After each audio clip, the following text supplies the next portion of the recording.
The podcast today is sponsored by Audible.com. If you'd like to get a free audiobook download and a free 30-day trial to Audible service, simply go to audibletrial.com/SYSK. That's audibletrial.com/SYSK. Today on Something You Should Know, how empathetic are you?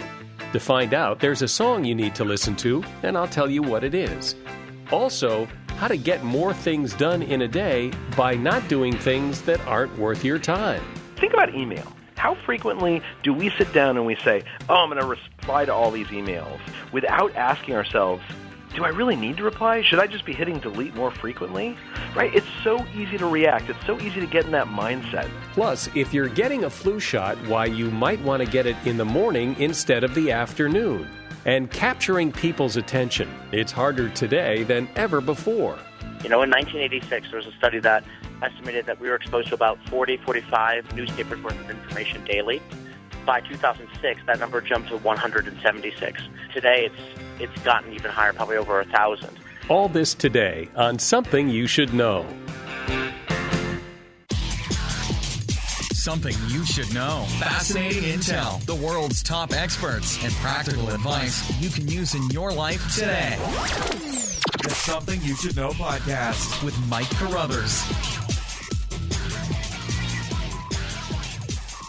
Hi, welcome. We have a lot on our plate today. A couple of really great guests and some great information for you. And before we dive right into that, if I can just ask a quick favor, if you have a moment to please head over to iTunes and leave a rating and review. It only takes a minute, and I would appreciate that. And if you're not able to do that or don't have the time, I understand, but maybe you could just tell a friend to check out the podcast. Just give them the link, somethingyoushouldknow.net. All the podcast episodes are right there on the homepage. And it's also available on iTunes and Twitter and TuneIn and Google Play. And I'd love to have you help spread the word about the podcast. It's so much fun to do, and it's great to see the audience grow. And any help you can give would be greatly appreciated. First up today on Something You Should Know, how empathetic would you say you are? Well, there's actually a way to find out. This is really interesting. There's a song that you should listen to. It's called Discovery of the Camp, and it was featured on the TV show Band of Brothers. And you can find the song itself on YouTube if you just search for it, Discovery of the Camp, on YouTube, and it'll come right up. It turns out that scientists have used this song to see how empathetic people are. And the most recent study results suggest that if you have a strong emotional reaction to the song, that is linked to having more empathy. In other words, if the song makes you sad, then you're an empathetic person. Music researchers asked 102 people between the ages of 18 and 67 to listen to Discovery of the Camp before answering questions about how it made them feel. And ultimately, the researchers found that people who experienced a moving sadness while listening to the piece of music were more likely to have high empathy scores than those who experienced relaxing or nervous sadness. And that is something you should know. My observation is that we're obsessed with productivity. We want to get more things done in a day. And the problem with that is that the more things we get done in a day, the more we think we need to get more things done in a day. We need to squeeze even more stuff in, and that the quest to be productive never ends. So let's talk about productivity with one of the leading authorities on the subject, Charles Duhigg. Charles is a reporter for the New York Times, and he's author of a couple of books on this, The Power of Habit, which has been a best-selling book for a long time, and his latest book is Smarter, Faster, Better. Welcome, Charles. Thank you. So what's your take on this? Do you think that the quest to be productive just never ends, that we just need to find more ways to cram more things in a day, or is it ever enough is enough? Well, that's exactly the question I was trying to answer when I wrote this book, because I felt like I was getting busier and busier and busier, but the faster I was running, the farther behind I always felt. And so I called up researchers and I asked them, I said, it seems like there's some people who seem to get more done. And they said that's exactly right. There are people who are more productive than everyone else, but it's not because they're working harder or making bigger sacrifices. It's because they've trained themselves to think just a little bit differently. In fact, they've trained themselves to think, to create ways during their days to think a little bit deeper. But it would seem, and I know exactly the kind of people you're talking about as you describe them. I can think of several. I have no idea how they get all that they get done, but they somehow seem to. But still, there's only so much time in a day, so many minutes in an hour. How does this thinking and change in thinking make them more productive? Well, in particular, what it does is it encourages them to focus on the right things, right? To self-motivate more easily, to be able to ignore distractions. One of my favorite examples of this is that if you look at how the most productive people tend to write to-do lists, they often do it a little bit differently from the rest of us. The way I used to write to-do lists is I would sort of write just a list of tasks, and I'd put at the top of the page some of the easiest things, right? Because it feels so good to sit down and kind of cross them off. Sometimes I'd even write down things I had already done, so that when I sat down at my desk, I could feel a sense of accomplishment by checking it off. That's not what the most productive people do. The most productive people, they use their to-do list not only to keep track of their tasks, but also to encourage themselves to think about priorities. So at the top of their list, they tend to write their big overarching goal for the day and for the week. What psychologists call this a stretch goal, some big ambition that we really want to get done. Because by doing that, they're encouraging themselves to think about their priorities. Each task underneath that big stretch goal is a way of asking ourselves, does this get me closer to the thing that's most important to me? Or is this just busy work? Is this just responding to life's demands? Because the productive people, they don't just react. Instead, they spend time encouraging themselves to think about what really matters. Why am I doing the thing that I'm doing? Well, That's what really makes a big difference. But you just said it. Does this really get me closer to my goal, or is this just one of life's demands? If it's life's demands, it demands that it get done, and it may not get you towards that goal. My life is full of those things that don't get me towards those goals, but, the kids get sick at school. I got to go pick them up. I can't say, no, I'm sorry, that's not helping me reach my goal, so you just keep the kid there. That's exactly right. So when your kid gets sick, and my guess is that a goal for you would be being a good parent, right? So it probably does align with your deepest goals to go pick up your kid. But think about email. How frequently do we sit down and we say, I'm going to reply to all these emails without asking ourselves, do I really need to reply? Should I just be hitting delete more frequently? Right? It's so easy to react. It's so easy to get in that mindset where we just push forward, we make some sacrifice, we get something done without taking a second to think, should I actually be doing this thing in the first place? Now, the people who are really good at asking themselves that question, they tend to be in a habit of building what's known as mental models, or essentially kind of telling themselves stories about themselves as the day goes on. So it's kind of like visualization, right? We know that CEOs and professional athletes, they tend to visualize a race before they compete in it, or visualize a meeting. But it's actually more than that. Those people, they tend to visualize their entire day. They tend to on their way to work, think to themselves, okay, what's my big goal before 10 o'clock? What do I want to get done between 10 and 12? When I go to lunch, what am I hoping will happen at lunch? And as a result, what we know is our brain has this almost amazing ability to automatically filter through information and pay attention to the important things and ignore distractions if we have a mental model that helps shape, gives us kind of a script of what's important and what's secondary. But most of us, we don't take the time to kind of think about our day that way. Instead, we check our smartphone when we're standing online or when we're on the subway, or we listen to radio or talk to our friends when we're in the car. But taking those couple of minutes and pushing ourselves to do something like visualize our day or to ask ourselves why we're doing certain things, we know from studies that that's incredibly powerful at shaping how much our brain can filter through distractions and focus on the right things and avoid getting our attention diverted by things that don't matter. So maybe part of it is that we're pretty lousy at figuring out what's important, because it's not like I think people sit around and think checking my phone's a really stupid idea. They must think it's a good idea. That's why they do it. We're actually really good at figuring out what's important. What we're a little bit worse at is creating mechanisms during our day that give us the time to think about what's important, right? It's like what I was saying before about the to-do list. If you can write a to-do list in a way that makes you think about your biggest goals, then it's forcing you, it's encouraging you to think about your priorities rather than just the next task you want to get done.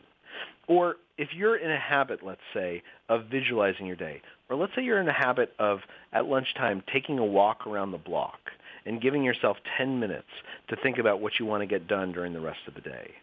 These are all habits that help us reflect on what's important. It's not that we're bad at figuring out what's important. It's that today's world is so filled with so many things that we can lose the time, the ability to think about what's important. And the most productive people, they actually insert more space into their lives. They insert more downtime. They insert things like taking an extra 3 minutes to write a to-do list where you ask yourself at the top of the page, what's my biggest goal today? Because they know that doing so will actually make them more productive and less busy.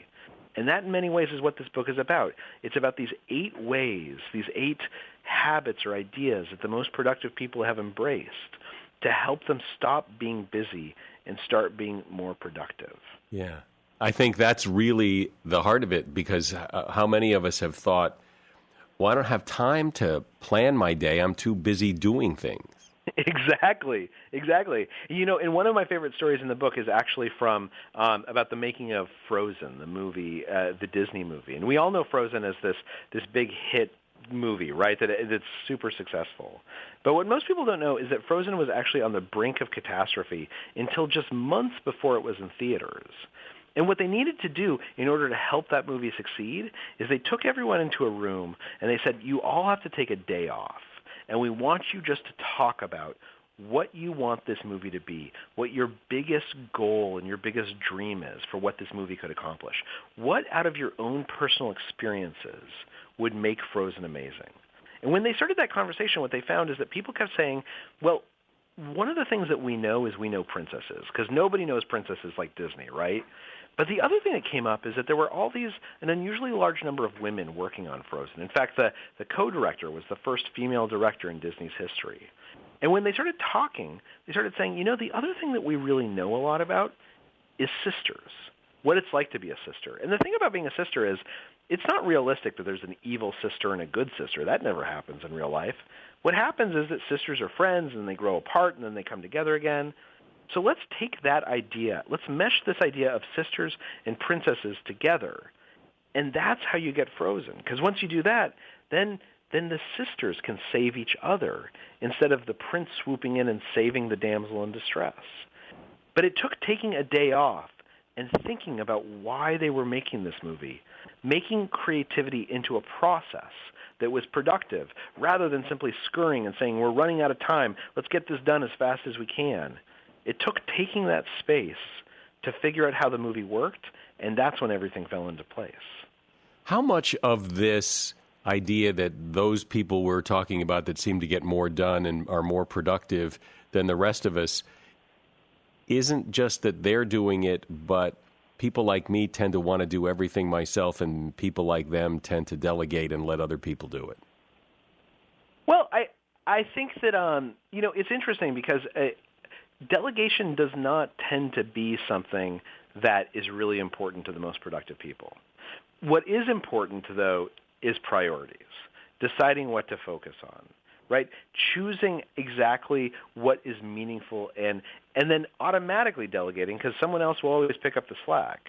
You know, one of the chapters looks at teams, and it looks at a big study that Google did. They spent 4 years and millions of dollars trying to figure out how to build the perfect team. And what they discovered is that who is on the team matters much, much less than how the team interacts. And in particular, if people on a team all speak up in roughly equal proportion, and if they demonstrate that they're listening to each other by doing things like repeating what someone just said or picking up on nonverbal cues, then it makes a team much, much more effective. And this gets to that question of delegation. On a good team, you don't actually have to delegate all that much. People know how to fit themselves in to what needs to be done. They take the initiative. But to have that, you have to have a team that doesn't have just one leader, but instead a team where everyone feels like they can speak up, everyone feels like they're listening to each other, and that way everyone knows when they should step in and what they can do to help make that team most effective. What about, though, people who buy into this idea, okay, but I'm not starting from scratch. I'm starting in chaos. I've got so much coming at me, I wouldn't know where to start sorting all this out. There are ways to get our life under control. And in fact, oftentimes simply proving to ourselves that we are in control, looking for choices we can make, turning chores into decisions, that actually oftentimes taps into our self-motivation. It helps us start on that first step, and that first step is what's important. There's a lot of interesting studies out of the Marines and out of schools about how you teach kids to self-motivate, how to develop those parts of their brain where self-motivation resides. And all of it has to do with finding choices that make you feel like you're in control of your own life, and then getting into the habit of asking yourself why. Why am I doing this thing? Does it matter? Does it really matter? Is it the best use of my time? Sometimes the answer is yes, right? That this really boring chore in front of you, that it does matter a lot. And it's easier to get motivated when you remember why it matters. But if you're not in the habit of asking yourself why, of looking for choices, and you're in the habit of just reacting, then it's really hard to get ahead. Does this become habit at some point? Does this become easier? Absolutely. Absolutely. I mean, one of the things that we know is that this becomes an instinct. That for many of the most productive people, they don't spend that much time even thinking about how they're productive anymore. Instead, what they do is they focus on what's important to them. They're in the habit of writing to-do lists a certain way, of self-motivating a certain way. The more that we do this, the more that we practice this, the more we understand how to govern our own brain, the more it becomes a habit, something that happens automatically. And as a result, we get all that time back.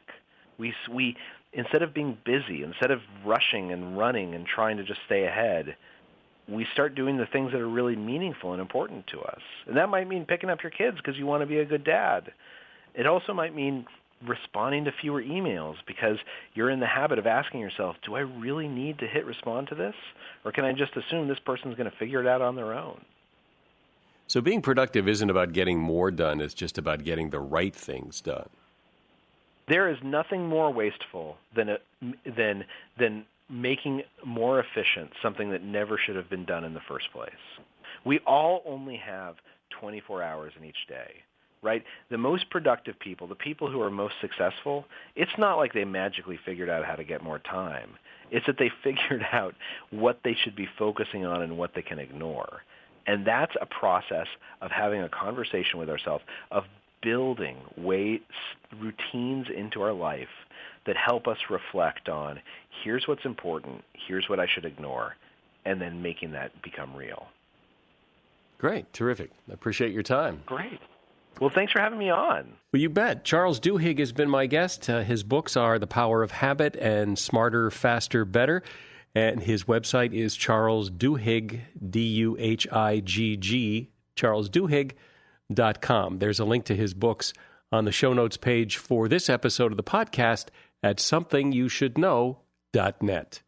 The podcast today is sponsored by Audible.com. If you'd like to get a free audiobook download and a free 30-day trial to their service, just go to audibletrial.com/SYSK. Both of Charles Duhigg's books are available at Audible.com as audiobooks, and you can choose one of them as your free audiobook download if you take advantage of their free trial offer. And if you haven't gotten into audiobooks yet, I really recommend you give it a try. If you like podcasts, and you must since you're listening to this, you're going to love the audiobook whole idea of it. It's great. So just go to audibletrial.com/SYSK, pick your audiobook from any one of their zillions of titles, and get your free 30-day trial, and off you go. It's audibletrial.com/SYSK. All of us have an idea, a project, a cause, something we wish we could get the world to pay attention to.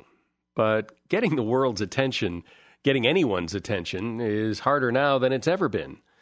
Yet some people are able to do it. So how do they do it? That's what we're about to find out from my next guest, who is Ben Paar. Ben is an award-winning journalist, author, entrepreneur, investor, keynote speaker, and an expert on growth and attention. He was editor-at-large for Mashable, columnist for CNET, and his book is called Captivology, The Science of Capturing People's Attention. Welcome, Ben, and let's start with why it's so hard to get people to pay attention. The science says that we're exposed to more information than ever. In 1986, there was a study that estimated that we were exposed to about 45 newspapers worth of information daily. By 2006, that number jumped to 176. And today it's gotten even higher, probably over 1,000. And more than 90% of the world's information has been created in the last 3 years alone. And when you put all that together, you have a real issue when it comes to capturing the attention of others, because there's just so much information. It's both a good thing and a bad thing. Because if you've got information you want to get out there, you've got quite a battle on your hands, because so does everybody else. Absolutely. And there's so many great causes, passions, ideas, startups that deserve attention, but a lot of people don't know how to get their ideas to the forefront. So let's talk about that. I mean, some people seem to do it pretty well, and most of us don't. And so what's the difference? I think the biggest difference is that a lot of people just don't understand how attention works or don't actively court it. And they're the ones, unfortunately, missing out, because the ones who understand attention and the ones who actively court it for their passions and their projects and ideas are the ones who capture attention the most. It's the difference between, building a Facebook and building, a social network nobody ever hears of, or a charity that makes it to the mainstream, or a charity that just doesn't go anywhere. So help me understand how attention works. So attention in my model in Captivology is a 3-stage process, and that's how people should think about it. In the first stage, immediate attention, it is our immediate reaction to certain sights, sounds, and colors. It's our immediate reaction to a gunshot or a symbol or a color. But you move on from there to short attention, to short-term focus. It's our focus maybe on a song or a show or a movie. And then you move to the final stage, and the most important stage, long attention, which is our long-term interest and a long-term fascination with something. It's the difference between listening to a Beyonce song and becoming a lifelong fan of Beyonce. It's the difference between looking at an Apple phone or looking at a commercial and, becoming a lifelong customer of Apple. Yeah. And so how does Beyonce or Apple get some people to become lifelong fans, whereas other people just enjoy their music and move on? What are they doing to pull those people in, and why are some people resisting? Well, what they do is they walk their audience through the 3 stages of attention. They do something to initially capture their attention, and then they walk them through, and then they build a deeper relationship. One of the triggers I talk about in the book is acknowledgement, which is that we pay attention to those who pay attention to us and provide us with validation or an identity. Part of the reason why Beyonce and artists like Taylor Swift or One Direction or that have been so successful is because it's not just being a fan of them, it's an identity. It's not just Beyonce, it's the Bayhive. It's not just Justin Bieber, it's Beliebers. It's creating a community that people want to be a part of.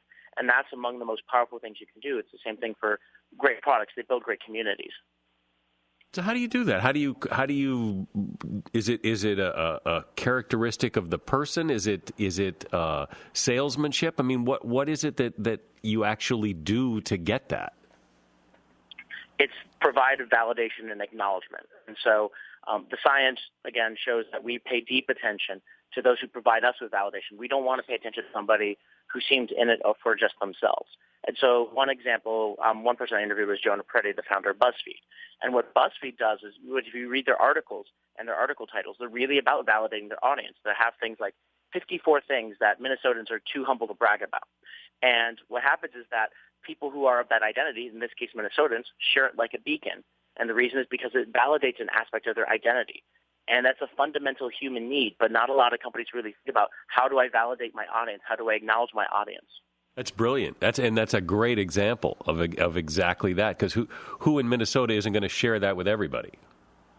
Exactly, and they do it. Then BuzzFeed does it incredibly well, and sadly, a lot of brands don't. Why don't they? Is it just they don't get it? I think it's a combination of they don't get it and they just don't know. That's part of the reason why I wrote Captivology, because I feel like a lot of people don't know why certain people pay attention and don't understand, why is it that certain communities and certain companies and certain people are more captivating. In this case, it really is about acknowledging others. It's the same reason why Kickstarter and Indiegogo have done so well, because people get to participate, feel acknowledged, feel validated, are part of something greater than just themselves. Doesn't being first help too, though? Being first absolutely does help, but being first doesn't always mean you win. One of the other triggers I discuss is the disruption trigger, which is a great tool for capturing attention. And the science, again, shows that we pay attention to the things that violate our expectations. And that's because it's a threat assessment for us. We're trying to find out, if we're sitting at a bar and suddenly a clown walks up to us and, hugs us, we're going to pay attention because that's not normal. And we have to figure out, is this a good thing? Maybe it's a friend, or is this a bad thing? Maybe it's someone trying to mug us. But at least it got your attention. Yes, and I talk about how there is such a thing between positive and negative attention. Patagonia a couple of years ago, they did a campaign called Don't Buy This Jacket. And that's the thing that a clothing brand shouldn't say. But when they went deeper into it, they talked about how they wanted to help you keep your jackets and your clothing as good as they could be and be environmentally friendly and help you repair it. And you know what happened when they had that campaign? Their sales more than doubled over the next couple of years. Just because of that connection, that feeling that they're validating, they care about me, so I'll care about them. They disrupted people's expectations, and then they validated their audience. Well, what about that idea of reciprocity? Is that part of this? Oh, absolutely. Enabling participation is a key element to attention. It's, again, part of that acknowledgement process. It's I think about actually, again, what happens when you look at YouTube stars. They do a great job at the modern era of reaching out to their fans, of directly interacting with them, of making them feel acknowledged and asking them for feedback and comments and advice. It's part of the reason why now lots of teenagers go wild for YouTube stars much more than they do for traditional celebrities. Yeah, and it's because of that. It's just a shift. But has the audience shifted? I mean, is it that kids like those YouTube stars, but adults wouldn't because there's something different about adults, or is it adults would too if they just watched YouTube more? I think that it's another effect that I talk about in the book, which I call the framing trigger, and it's that we pay attention to the things that fall within our worldview, within our frame of reference. It's the reason, for example, why talking about global warming will have a completely different reaction between two people on opposite coasts of the country. And it's the same thing. The new generation has grown up with YouTube and YouTube stars and this kind of connection. And so this is their level of celebrity, and it's not the same, at least for most adults, because they didn't grow up with YouTube. And they have a different frame of reference. And you could expect this frame of reference to change with each generation. And so these principles have always worked. It's just that the players change and the technology changes, but it sounds like it's based quite deeply in human nature. Absolutely, and I think what the difference between now and maybe back then was is that now we actually have the scientific knowledge to understand why these things happen and how they work psychologically, and we didn't have that even 20 years ago. And that's part of the reason why I went forth and wrote this book, because this knowledge, I think, is very useful and very powerful for lots of people. Can you give me an example or two of somebody who you've mentioned BuzzFeed, but somebody else or one or two other companies or people that do this really well? So one of the people I interviewed for the book is David Copperfield. And David Copperfield has done a fantastic job of this. And the reason why is because he thinks very thoughtfully about every aspect of how his audience is going to react to his presentations. He's a master at the frame of reference. He thinks about how his audience is going to view or feel something and builds around that feeling and builds around getting them to participate and to feel like they're involved and feel just joy and magic without it being about himself and making it more about them. Another good example is Shigeru Miyamoto, who I interviewed, who's the creator of Super Mario. And they did a fantastic job of creating not just a character who's iconic, Mario, but creating a game series that's lasted for several decades. Yeah, right. And that's like the perfect example. And people of all ages love Mario because of what you just said. So this really does hold through the test of time. And like you say, now we know why it works and what does and what doesn't work. So do you think that the reluctance for some brands and people to catch on is just it's a waiting game? More and more people will jump on this bandwagon? I think more and more people will realize that you have to go to your audience and you have to validate them and you have to capture their attention in order to succeed. And just a lot of people maybe are set in their ways and go by the old methods, and those methods don't work anymore in an era where we've completely changed how information works. And so the ones who are going to succeed, the ones who are succeeding now, are the ones who have adapted to the modern social media era filled with information and found ways to rise above the noise. I think, too, though, that there are people who think, well, but, all I do is sell widgets. I mean, and there's 10 other people that sell widgets, and all these other companies sell widgets. It's hard to grab people's attention when, you're just selling copiers or soda cans or whatever you're selling, that it's hard to grab people's attention. I disagree. I think that it's absolutely possible, even regardless of whether you're a salesman or a teacher or a businessman or businesswoman or an entrepreneur. It's a little bit of like going through those stages. It's about either building that relationship or using creative techniques to really make what you do interesting and what you're selling interesting. I can think of interesting plenty of ways that you could make something that maybe seems dull on the surface fascinating to lots of people. It's just a matter of people putting the effort and trying and having the knowledge of how to capture attention. And to the people who do this well, did they stumble along the way? I mean, is this a science, or is this you kind of have to feel your way around? It's both. You can be equipped with the knowledge of attention and the science of it, but then it's all about the execution after that and the trial and error. Great companies, for example, are very metric driven. They're looking at the statistics of which things resonate with their audience, which ones don't, and the ones who maybe make a mistake, they quickly apologize and they move on. And I even talk about the difference between, a short scandal and a long scandal, and why there's a difference between, say, like what happened to Brian Williams and what's happened to Bill O'Reilly. In the end, it's just really, you just got to go out there and you just got to go try things, and you got to get to know your audience especially. Well, thanks, Ben. I appreciate you taking the time out to explain this all. It's really interesting. Ben Paar has been my guest. He is the author of the book Captivology, The Science of Capturing People's Attention. And there is a link to his book on Amazon. You'll find it on the show notes page for this episode of the podcast at somethingyoushouldknow.net. Finally on the podcast today, the flu shot. Flu season is just around the corner, and most people agree that getting a flu shot is a good idea. But a flu shot doesn't give you 100% immunity from the flu. In fact, it just reduces your risk by about 50 to 60%. However, there's some new research that suggests there is a way to make it more effective, and that is to get your vaccine in the morning. In the study, people who received their flu vaccines between 9 and 11 a.m.